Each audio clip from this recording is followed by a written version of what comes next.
حضور کی نبوت کا آفتاب چمک رہا ہے، کوئی سیکھنے ہی نہیں نکلتا، ٹائم ہی کوئی نہیں، مصروفیت ہی بڑی ہے۔ نکاح کا ٹائم آیا تو ساری چیزیں سیکھ لیں، آداب نکاح نہیں سیکھے، قرآن و سنت نکاح کے بارے میں کیا فرماتے ہیں یہ نہیں سیکھے۔ سارے لوگ لگے ہوئے ہیں ڈیوٹی کرنے، شادی آ گئی، کپڑے بنا لو، لیکن جو میاں بیوی کے حقوق تھے وہ نہیں سیکھے کسی سے جا کے، تو شادی کے چوتھے دن ہی لڑائی شروع ہو گئی۔ اگر یہ آداب کا انداز کا پہلے سے پتہ ہوتا تو گھر کپڑوں سے سکھی نہیں رہتا، ایک دوسرے کے ساتھ محبت ہو تو گھر سکھی رہتا ہے۔ تو جو اصل چیز تھی وہ سیکھی نہیں۔ یہی رویہ ہمارا سارے کاموں میں۔ محبوب نے جو ہمیں ہدایت عطا فرمائی تھی، جو روشنی دی تھی، ہم نے اس سے فائدہ نہیں لیا۔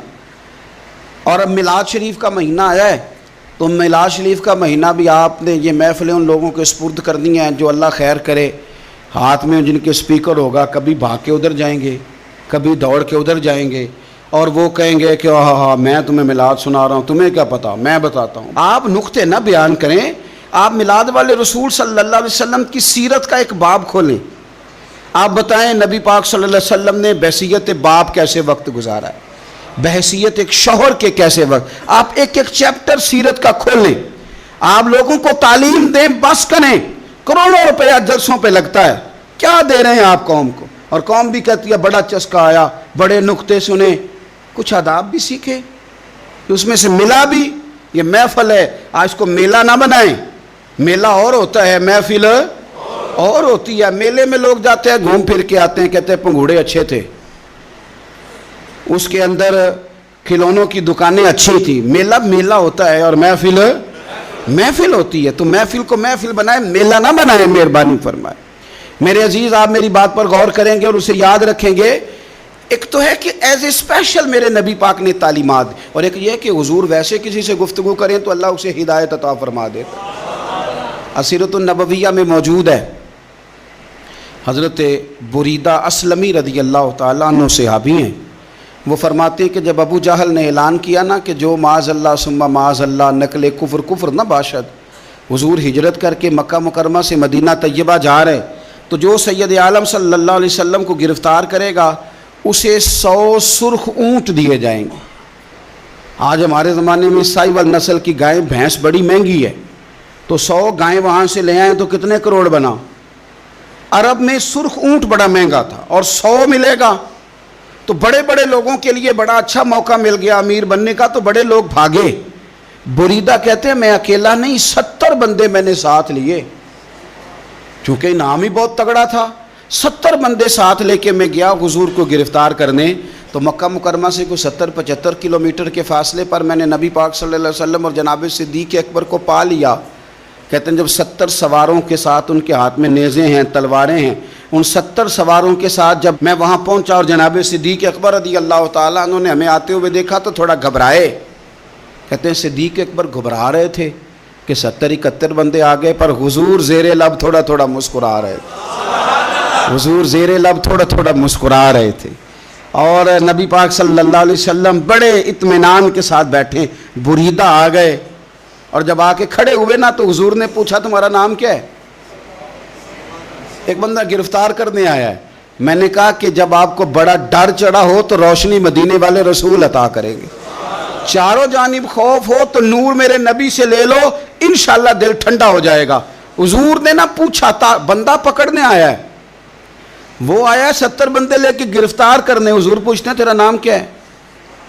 کہتے بریدہ، برد عربی میں ٹھنڈے کو کہتے ہیں۔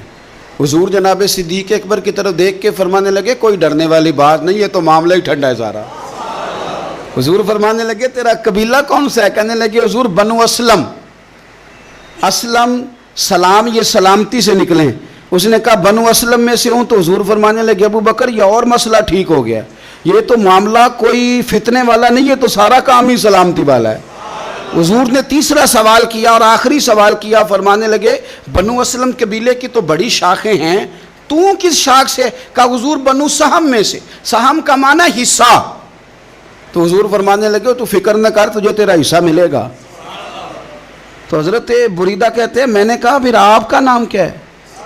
تو حضور فرمانے لگے میں وہ محمد ہوں جسے اللہ نے اپنا رسول بنا کے بھیجا ہے۔ میں وہ محمد ہوں صلی اللہ علیہ، جسے اللہ نے اپنا رسول بنا کے بھیجا ہے۔ تو بریدہ آگے بڑھے اور اپنا ہاتھ آگے کر کے کہنے لگے آپ نے فرمایا تھا نا کہ حصہ ملے گا، تو پھر مجھے پڑھائے کلمہ، میں بھی مسلمان ہونا چاہتا۔ مل گیا حصہ۔ حضور روٹین کی بات چیت کریں تو اللہ ہدایت عطا کر دیتا، روٹین کی بات چیت کریں تو بھائی جو ایز اے اسپیشل حضور کا دین سیکھے، جو غور کر کے سیکھے۔ ہر پریشانی آپ کی، ہر، اور یار بندوں کی نہیں جانوروں کی بھی، صرف بندوں کی نہیں جانوروں کی بھی۔ ترغیب و ترہیب دیکھیے، اور اعلیٰ حضرت فاضل بریلوی رحمۃ اللہ علیہ کی الامن والاولا دیکھیے۔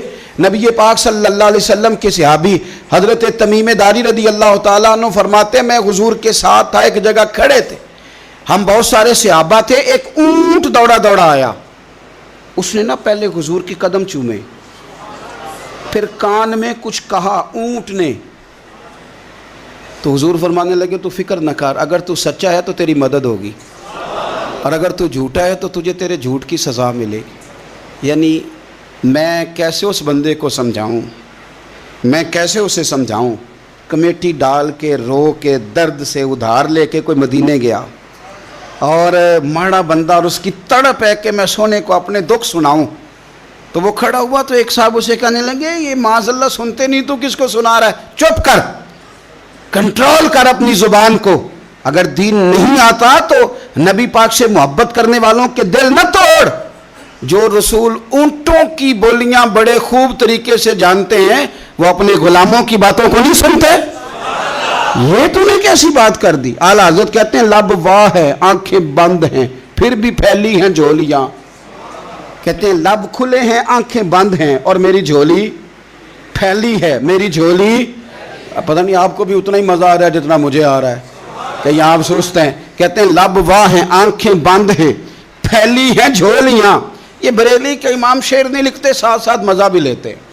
آپ ذرا اندازہ کیجئے بات کرنے کا۔ کہنے لگے میں کھڑا ہوں حضور کی جالی کے سامنے، اور کیفیت میری یہ ہے کہ لب واہ ہے، آنکھیں بند ہیں، پھیلی ہیں جھولیاں۔ حضور کچھ آیا بھی ہے، اعلیٰ حضرت کچھ ملا بھی ہے۔ اب دیکھیں کسی کے سوال سے پہلے جواب دیتے ہیں، کہتے ہیں لب واہ ہیں، آنکھیں بند ہیں، پھیلی ہیں جھولیاں، اور کتنے مزے کی بھیک تیرے پاک در کی ہے، کتنے۔ اور خالی بھیک نہیں ملی، مزہ بھی بڑا ہی آیا ہے، یعنی وہاں سے لینے کا، بھیک لینے کا مزہ بھی، خود بھیک دیں خود ہی کہیں منگتے کا بھلا ہو۔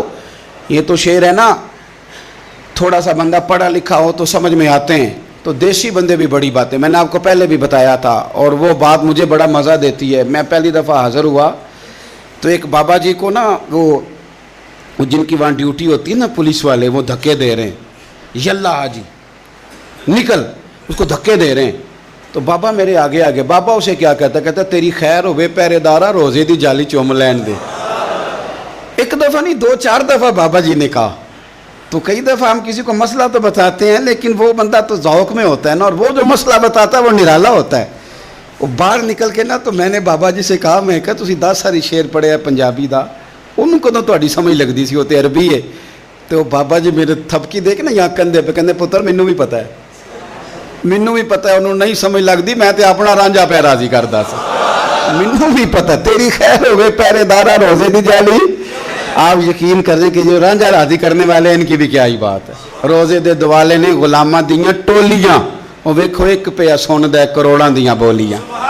اونٹ آیا، آ کے اس نے پہلے قدم چومے، کان میں کچھ کہا، حضور نے فرمایا تو فکر نہ کر، اگر تو سچا ہے تو جیسے تو کہتا ہے ویسے ہو جائے گا، اور اگر تو جھوٹا ہے تو پھر تجھے تیرے جھوٹ کی سزا بھی ملے گی۔ تھوڑی دیر گزری تو حضرت تمیم داری رضی اللہ تعالیٰ عنہ فرماتے ہیں کچھ لوگ دوڑے دوڑے آئے، عرض کرنے لگے حضور یہ ہمارا اونٹ بھاگ آیا ہے اور 3 دن سے بھاگا ہے، مل نہیں رہا۔ حضور فرمانے لگے یہ تو تمہاری شکایت کر رہا ہے، یہ تو کہہ رہا ہے یا رسول اللہ میں نے گرمی سردی میں ان کی خدمت کی، اور جب میں بوڑھا ہو گیا تو انہوں نے مجھے افزائش نسل کے لیے رکھ لیا، میری نسل سے ان کے کتنے اونٹ پیدا ہوئے، اب میں بوڑھا ہو گیا ہوں تو مجھے کاٹ کے ذبح کر کے کھانا چاہتے ہیں۔ اس نے کان میں کہا، حضور نے ترجمہ کہہ کے بتایا، کریم رسول فرمانے لگے بولو تم کیا کہتے ہو؟ کہنے لگے سونیا جی جس نے جو آپ کو بتایا نا بالکل ہی سچ بتایا ہے، ابو داؤد شریف کی حدیث عرض کر رہا ہوں، حضور بالکل ایسے ہی ہے، گرمی سردی میں اس نے کام کیا، پھر ہم نے اس سے بڑے افزائش نسل کا کام لیا، حضور ذبح کرنا چاہتے ہیں۔ تو نبی پاک فرمانے لگے اتنی جو خدمت کرے اس کا صلہ پھر چھری ہے، پھر تم اچھا صلہ دے رہے ہو۔ کہنے لگے حضور ہم کچھ نہیں کہتے، ذبح بھی نہیں کرتے، آپ اس کو دے دیں۔ حضور فرمانے لگے اب نہیں میں تم پہ اعتماد کرتا، اس طرح کرو میرے ہاتھ بیچ دو۔ 100 دینار کا میرے نبی پاک نے اونٹ خرید لیا۔ حضور نے نہ اونٹ کو تھپکی دی، فرمایا جا تو آزاد ہے۔ اونٹ نے نا پتہ نہیں کیا باتیں کی، ایک بات کی تو حضور نے فرمایا آمین، دوسری کی تو کہا آمین، تیسری کی دعا کی تو کہا آمین، چوتھی بات اونٹ نے کی تو نبی پاک رو پڑے۔ اونٹ چلا گیا، صحابہ کہتے ہیں عرض کی یا رسول اللہ اونٹ نے کیا کہا ہے؟ تو حضور فرمانے لگے اس نے پہلی دفعہ یہ کہا ہے کہ یا رسول اللہ اللہ آپ کو میری طرف سے، اسلام کی طرف کے اور قرآن کی طرف سے بہترین صلہ عطا کرے۔ تو میں نے کہا آمین، اور پھر اس نے کہا دوسری دعا دی، اے اللہ کے پیارے رسول صلی اللہ علیہ وسلم جس طرح آپ نے آج میرا خوف دور کیا ہے، میں دعا کرتا ہوں اللہ آپ کی امت سے قیامت کا خوف دور کرے۔ اور میں نے کہا آمین۔ تو نبی پاک صلی اللہ تعالیٰ علیہ وآلہ وسلم فرماتے ہیں پھر اس نے تیسری دعا کی، عرض کی یا رسول اللہ صلی اللہ تعالیٰ علیہ وسلم جس طرح آج آپ نے میرا خون بچایا ہے، سنیا میری دعا ہے رب تیری امت کا خون محفوظ کرے۔ تو میں نے کہا آمین۔ حضور فرماتے ہیں پھر اس نے چوتھی دعا کی، یا رسول اللہ میری دعا ہے آپ کی امت لڑے نہ، جنگ و جدال نہ کرے، آپس میں گلے نہ کاٹے۔ تو حضور فرماتے ہیں میں نے آمین بھی کہا اور میں رو بھی پڑا، اس لیے کہ یہ دعا میں نے اپنے رب کریم سے مانگی تھی کہ اے اللہ میرے امتی لڑے نہیں، آپس میں لڑے نہیں۔ اور یارو بچے لڑتے ہیں تو کیا باپ خوش ہوتا ہے؟ وہ تو پریشان ہوتا ہے، روتا ہے میری امت لڑے نہ۔ تو میرے رب کریم نے فرمایا محبوب یہ دعا مجھ سے نہ مانگیے، یہ خدا کی حکمت کا تقاضا ہے، یہ لڑیں گے۔ تو نبی پاک صلی اللہ علیہ وسلم فرماتے ہیں جب لڑائی کی بات کی تو میں نے پھر اس وقت میں آبدیدہ ہو گیا، میں رو پڑا، یہ نازک مسئلہ ہے، تکلیف والا ہے کہ یہ لڑیں گے، کچھ لوگ فرقے بنا لیں گے، الگ عقیدے گھڑ لیں گے اور سچے سچے مسلمانوں سے لڑیں گے۔ میرے بھائی یاد رکھ لیں کہ رسول پاک تو جانور اندھیرے میں ڈوب جائے تو نکال دیتے ہیں، تو امتی کیوں کہیں اور روشنی تلاش کرتا پھرتا ہے؟ وہ روز کہے کہ ماہ مدینہ اپنی تجلی عطا کرے۔ یہ ڈھلتی چاندنی تو پہر دو پہر کی ہے، میرے رسول پاک صلی اللہ علیہ وسلم ہر ایک کا خوف دور کرتے، ہر ایک کی پریشانی دور کرتے، ہر ایک کو حضور نوازتے، ہر ایک پر کرم نوازی۔ حضرت مولا علی شیر خدا رضی اللہ تعالیٰ عنہ ارشاد فرماتے ہیں کہ ایک اعرابی نبی پاک صلی اللہ علیہ وسلم کی بارگاہ میں آیا اور اس نے بار بار سوال کیا، بار بار حضور سے سوال کرنے لگا۔ سرکار کی عادت تھی کہ جب آپ کی طبیعت مبارک، مزاج مبارک بڑا ٹھنڈا ہوتا تھا تو آپ سوالوں کے جواب دیتے، اور جب کوئی سوال کا جواب نہ دینا چاہتے تو خاموش ہو جاتے، لیکن اس نے بار بار اصرار کیا نا۔ یہ مجموع الزوائد میں حدیث موجود ہے، راوی ہے مولا علی شیر خدا۔ دیکھیں حضور کا نور دینے کا شوق کتنا ہے۔ نبی پاک صلی اللہ تعالیٰ علیہ وسلم سے جب اس اعرابی نے بار بار سوال کیا نا تو پھر حضور خود فرمانے لگے چل پھر مانگ تو کیا مانگتا ہے۔ مولا علی فرماتے ہیں ہمیں بڑا رشک آیا، ہمیں بڑا ناز آیا، ہم نے کہا کیا بات ہے؟ حضور نے فرمایا مانگ کیا مانگتا ہے؟ اب یہ نبی پاک سے جنت مانگے گا اور دنیا میں بیٹھے بیٹھے اپنے لیے جنت کی ٹکٹ بک کرا لے گا، اپنے لیے یہ جنت کے اندر بہترین محل اپنے لیے الاٹ کرا لے گا۔ لیکن بڑا ہی بولا تھا، میں کیا کروں، آج بھی اس طرح کے بھولے بے شمار ہیں، عقیدت سے جاتے ہیں، کامل شیخ کے پاس جاتے ہیں، مانگتے کیا ہیں جا کے دنیا کی دولت، یعنی کاروبار نہیں چلتا۔ یہ تو بات کسی سیٹ سے بھی کر لیتے تو اچھے کاروبار کا مشورہ دے دیتے۔ تم کسی درویش کے پاس گئے تھے تو اس سے مصطفیٰ کی نظر کرم مانگنی تھی، اس سے اللہ کی رحمت کا سوال کرنا تھا، اس سے کہنا تھا کہ ایک خیر کی نظر ڈالیں، انظرنا، یہ کہنا چاہیے تھا۔ یہاں کیا انداز ہے، عام دام برسرے مطلب۔ مولا علی شیر خدا فرماتے ہیں ہمارا خیال تھا جنت مانگے گا، پر بڑا بھولا آدمی تھا، کہنے لگا یا رسول اللہ صلی اللہ علیہ وسلم میں نے سفر کرنا ہے، مجھے سواری کے لیے ایک اونٹ دے دیں۔ تو حضرت علی فرماتے ہیں ہمیں اس نے سوال تو کیا پر جو ہماری طبیعت تھی اس مطابق اس نے نہیں کیا، یعنی جس طرح کا دروازہ تھا اس طرح کی بھیک نہیں مانگی. اس نے اونٹ مانگا، حضور نے فرمایا چل دیا تجھے. گویا حضور نہ دے رہے، دور کرنا چاہ رہے ہیں اس کے. فرمایا چل اونٹ دے دیا، اب تو کچھ اور بھی مانگ لے. حضرت علی کہنے لگے لو بڑے نصیب والا، ایک چانس اور ملا ہے. تو کہنے لگا حضور اس طرح کریں، جو اونٹ پر کجاوا باندھا جاتا ہے وہ بھی دے دے. تو حضرت علی شیر خدا فرمانے لگے ہم نے کہا تیرا اللہ بھلا کرے، تو کہاں اڑ گیا ہے. حضور نے نا مسکرا کے ایک تیسرا موقع دیا، فرمایا چل تجھے کجاوا بھی دیا، کچھ اور مانگ لے. کہنے لگا حضور سفر بڑا لمبا ہے، آنے جانے کا خرچہ بھی دے دے. تو سرکار دو عالم صلی اللہ علیہ وسلم مسکرائے، فرمایا جا تجھے دیا. پھر حضور نے ایک مثال بیان کی اور فرمایا تجھ سے تو بنی اسرائیل کی وہ بوڑھی ہی اچھی تھی. یا رسول اللہ کون سی؟ فرمایا حضرت موسیٰ علیہ السلام جب اپنے وطن سے ہجرت کر رہے تھے، گھوڑوں پر بیٹھے، اونٹوں پر بیٹھے، لیکن اونٹ گھوڑے جاتے نہیں تھے، واپس لوٹتے تھے. تو حضرت موسیٰ علیہ السلام نے عرض کی اللہ یہ جاتے کیوں نہیں؟ تو رب کریم نے فرمایا اس لیے نہیں جاتے کہ جہاں سے آپ ہجرت کر رہے ہیں نا، وہاں ایک جگہ پہ حضرت یوسف علیہ السلام کا تابوت دفن ہے. جناب یوسف علیہ السلام کی قبر مبارک ہے، آپ وہ تابوت بھی نکال کے ساتھ لے جائیں. یہ اگر رب نے بتا دیا تو اللہ یہ بھی تو بتا سکتا ہے نا کہ قبر کہاں ہے. یہ بتا دیا تابوت کہاں، یہ نہیں بتایا. تابوت لے جائیں یہ نہیں بتایا کہاں ہے. یہ حضرت موسیٰ علیہ السلام آپ خود تلاش کریں گے. تو حضرت موسیٰ علیہ السلام نے بنی اسرائیل کے لوگوں سے پوچھا کہ وہ کہاں ہیں تابوت حضرت یوسف کا. تو وہ کہنے لگے ہمیں تو نہیں پتہ، ایک بوڑھی اماں ہے پرانی اسے پتہ ہے. حضرت موسیٰ علیہ السلام اس بوڑھی سے ملے تو فرمایا بتا دے کہ وہ تابوت کہاں ہے، حضرت یوسف کی قبر کہاں ہے. آج لوگ کہتے ہیں مزاروں پہ نہیں جانا چاہیے، تو پڑھو نا یہ حدیث کھول کے. نبی پاک صلی اللہ تعالیٰ علیہ وآلہ وسلم فرماتے ہیں کہ دیکھو قبر کا رستہ، مزار کا رستہ بتانے کا وہ عورت قیمت مانگ رہی ہے. حضرت موسیٰ کی ملاقات ہوئی تو آپ نے فرمایا اماں تمہیں پتہ ہے جناب یوسف کا مزار کہاں ہے، قبر کہاں ہے؟ کہنے لگی پتہ ہے. تو آپ نے فرمایا بتا دے. کہنے لگی مفت کیسے بتا دوں، ابھی تو لوگوں کو مزاروں پہ جانے کی دلیل نہیں مل رہی، اور یہاں وہ بوڑھی کہتی ہے اور بیان کر رہے ہیں میرے نبی پاک صلی اللہ علیہ وسلم.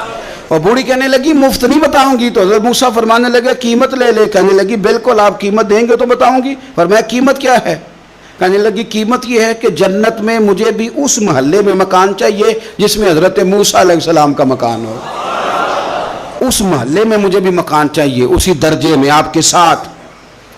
تو حضرت موسیٰ فرمانے لگے اماں چل تو جنت کا مکان مانگ، تو نے تو بہت بڑی سوسائٹی میں پلاٹ مانگ لیا ہے، وہ تو بڑا اونچا معاملہ ہے، وہاں تو انبیاء اور رسول ہوں گے، تو دور پہنچ گئی ہے، جنت مل جائے گی پر موسیٰ کا ساتھ. تو کہنے لگے جاؤ پھر میں بھی نہیں ایڈریس بتاتی، پتہ تو میرے پاس ہی ہے نا، اور کسی کو ہے پتہ. تو حضور فرمانے لگے تجھ سے تو وہ بوڑھی اچھی تھی. جب وہ بی بی اڑ گئی کہنے لگی نہیں بتاتی. تو حضرت موسیٰ علیہ السلام عرض کرنے لگے مالک اب کیا کرنا ہے؟ تو رب کریم نے فرمایا موسیٰ آپ جنت میں اپنے پڑوس والے مکان کا وعدہ آپ کر لیں اور بوڑھی کو وہ مکان عطا میں کر دوں گا. آپ وہ مکان کا وعدہ کر لیں، دے دیں گے. حضرت موسیٰ نے وعدہ کیا، پھر بی بی نے پتہ بتایا حضرت یوسف کے مزار کا، اور پھر وہاں سے حضرت یوسف کا تابوت نکال کے لے گئے. حضور فرمانے لگے اور بولے تو نے کیا مانگا؟ اونٹ، کجاوا، خرچہ. اور کاش میں نے تجھے کہا تھا تو نے کچھ مانگا ہوتا. میرے رسول پاک اپنی امت کی توجہ دلاتے ہیں. حضور فرماتے ہیں تمہارے نبی کے پاس بڑا کچھ ہے، آؤ آؤ مانگ لو، اب تنگی داماں پہ نہ جا، اور بھی کچھ مانگ ہے. آج وہ مائل باتا اور بھی کچھ مانگ، نہ بحث میں الجھ آ، طلب کر مانگ. مانگا پھر بریلی کے امام نے. کہنے لگے ماہ مدینہ اپنی تجلی عطا کریں. یہ ڈھلتی چاندنی تو پہر دو پہر کی ہے، مہربانی کریں یا رسول اللہ ایک تجلی، ایک مہربانی کر دیں. رسول پاک صلی اللہ علیہ وسلم ایک نا اور بہت بڑا اندھیرا ہے، وہ ہے غربت کی مایوسی کا اندھیرا. میرا دل کرتا ہے کہ میں اپیل کروں حکومت وقت سے کہ بڑا کچھ مناتے ہو، میرے نبی کا میلاد عالمی طور پر مناؤ، اور انہیں بتاؤ کہ رسول پاک صلی اللہ علیہ وسلم نے یہ نہیں فرمایا کہ ہم ہر غریب کو امیر کریں گے، بلکہ میرے نبی نے یہ کہا ہے کہ ہم غریب کو عزت اتنی دے دیں گے، غریب کو عزت اتنی دے دیں گے کہ امیروں کا بھی غریب ہونے کو دل کرے گا۔ یہ اندھیرا حضور نے دور فرمایا ہے، یہ اندھیرا دور کیا ہے۔ تو یہ جو غربت ہے نا، اس کا بھی ایک اندھیرا ہے۔ اور یہ غریب مایوس پیچھے ایک ہوتے ہیں بے تکلف دوست۔ بے تکلف دوستوں کے ساتھ بندہ نا کبھی کبھی شغل بھی کرتا ہے، اور بعض بوڑھوں کے ساتھ بھی بندہ کبھی کبھی شغل کرتا ہے، پیار کرتا ہے ان سے۔ یہ پتہ کیا ہوتا ہے، آپ جب کسی آدمی سے خوش طبی کرتے ہیں تو آپ اس کو عزت دیتے ہیں، اور اگر بڑا آدمی کسی سے خوش طبی کرے، یعنی ایک یہ ہے کہ بزرگوں کے ساتھ خوش طبی ہماری، اور ایک بہت معزز آدمی یعنی بہت بڑے عہدے پہ فائز، اور وہ کبھی آیا دورے پہ اپنے ملک میں، وزیر اعظم، chief of army staff, chief justice, وہ بہت بڑا، اور اس کا ایک چھابڑی فروش دوست کھڑا ہے گلی میں، کپڑے اس کے مٹی سے بھرے ہوئے ہیں۔ اب وہ آیا، گلی سے گزرا، اور اس نے اپنے اس دوست کو جس نے امرود کی سیب کی ریڑھی لگائی ہے، اس نے جا کے اس کو جناب زور سے بغل گیر ہوا، جپا ڈالا۔ تو اب مجھے بتائیں کہ آرمی چیف نے تو گاؤں آنا ہی تھا، وزیر اعظم نے تو آنا ہی تھا، صدر نے تو آنا ہی تھا، لیکن جس کو اس نے سینے لگایا وہ بندہ بھلا کہاں پہنچ گیا ہے؟ اکٹھے کھیلتے رہے۔ اب میں جو حدیث مسند امام احمد بن حنبل سے پڑھنے لگا ہوں، اس حدیث کو اب آپ سنیں۔ اب آپ دیکھیں کہ ذائقہ کتنا تگڑا آتا ہے۔ مسند امام احمد بن حنبل میں حضرت انس بن مالک کہتے ہیں ایک ظاہر نام کے صحابی تھے، غریب آدمی تھا، تھوڑی سی ترکاریاں، تھوڑے سے پھل، تھوڑی سی سبزی گاؤں سے سر پہ رکھ کے لاتا۔ چھابڑی فروش کہتے ہیں آپ، ریڑھی والا۔ وہ غریب آدمی گاؤں سے سبزیاں لاتا اور لا کے نہ مدینے والے محبوب کو تازی سوغاتیں گاؤں کی دیتا، اور حضور اسے شہر کی چیزیں دیتے۔ اور حضور پتہ کیا فرماتے، یعنی یہ غریب آدمی کو عزت دینے کا رنگ ہے۔ نبی پاک فرماتے یہ میرا دیہاتی ہے، میں اس کا شہری ہوں۔ حضور صحابہ کے بیچ بیٹھ کے کہتے یہ سجن ہے میرا، یہ میرا پنڈو ہے، میں اس کا شہری ہوں۔ حضور اس سے باتیں کرتے، صحابہ کہتے ہیں وہ بھی اس طرح کے سوال جواب کرتا کہ حضور ہنس پڑتے۔ ہم نہ کبھی حضور پریشان ہوتے تو انتظار کرتے کہ آج وہ دیہاتی آ جائے نا، ظاہر نام تھا اس کا۔ اب یہ مسند امام احمد بن حنبل میں موجود ہے کہ وہ نہ چونکہ گاؤں سے اپنی چیزیں بیچتا تھا، لا کے سر پہ رکھ کے لاتا تھا، چھابڑی والا تھا، ریڑھی والا تھا۔ نبی پاک صلی اللہ تعالیٰ علیہ وسلم نا ایک دن مدینے کے بازار سے گزر رہے تھے، تو وہ دکان پہ کھڑا ہے، اپنی چیزیں بیچ رہا ہے، شہر کی خرید رہا ہے۔ یہ کام آج پیر صاحب نہیں کرتے، مولوی صاحب نہیں کرتے، یہ کام ایس ایچ او بھی کوئی ہو جائے تو وہ بھی نہیں کرتا، اس لیے کہ پھول لگے ہوئے ہیں۔ سنو میرے یارو، یہ رنگ ہے غریبی کے اندھیروں سے نکالنے والا، یہ رنگ ہے فقیر کو، غلام کو عزت دینے والا۔ وہ اپنے دھیان خریداری کر رہا ہے۔ صحابہ کہتے ہیں نبی پاک نے اسے دیکھ لیا بازار میں سے، تو حضور نہ ہلکے ہلکے قدم اٹھانے لگے۔ یار نہیں یار کے لیے اٹھاتا، چھپتا چھپاتا پہنچتا ہے۔ او یار میں نہیں بات کر رہا چیف آف آرمی سٹاف کی، میں نہیں بات کر رہا وزیر اعظم اور صدر کی، میں ملک کے صدر کی بات نہیں کر رہا، میں رسولوں کے امام کی بات کر رہا ہوں، میں رب کے نائب مطلق کی بات کر رہا ہوں۔ وہ فرشتے جن کا جلوہ دیکھنے کے لیے ترسیں اور اللہ کی بارگاہ میں عرض کریں کہ تیرا محبوب آ رہا ہے معراج پہ، تو 2 منٹ ملیں گے زیارت کے لیے؟ نبی صفیں باندھ کے مسجد اقصی میں انتظار کریں۔ او غریبو، تمہیں جو روشنی مدینے والے رسول نے دی تمہیں کوئی لیڈر نہیں دے سکتا۔ چپ کے حضور گئے، وہ ترکاریاں بیچ رہا ہے، چھابڑی والا ہے، ریڑھی والا ہے، ریڑھی والا، ریلی والا، وہ میرے بھائی کمال کر دیتے ہیں، وہاں پہنچا دیتے، اٹی والی یہ تیری خیر ہو گئی۔ او بھائی کیا انداز ہے! میرے رسول پاک نے نا پیچھے سے جا کے نا تو اس کی آنکھوں پہ ہاتھ رکھ دیا۔ یہ کام یار کرتے ہیں یاروں کے ساتھ، یہ سجن کرتے ہیں۔ اور میں یہ سمجھا ہوں کہ حضور نا تنہائی میں بڑا پیار کرتے تھے، جب وہ گھر میں حاضر ہوتا تھا، مسجد میں حاضر ہوتا تھا تو پیار کرتے تھے۔ آج سونے نے سوچا کہ میں اس یاری کا بازار میں اعلان کروں، آج لوگوں کو پتہ چلے کہ میری غریب سے دوستی ہے، تو یہ چھپی ہوئی نہیں، آج چوک میں بازار میں اعلان ہونا چاہیے کہ میرا یہ غریب چھابڑی والا سجن ہے۔ حضور نے آنکھوں پہ ہاتھ رکھا اور ہاتھ رکھ کے فرمایا پہچان بھلا میں کون ہوں؟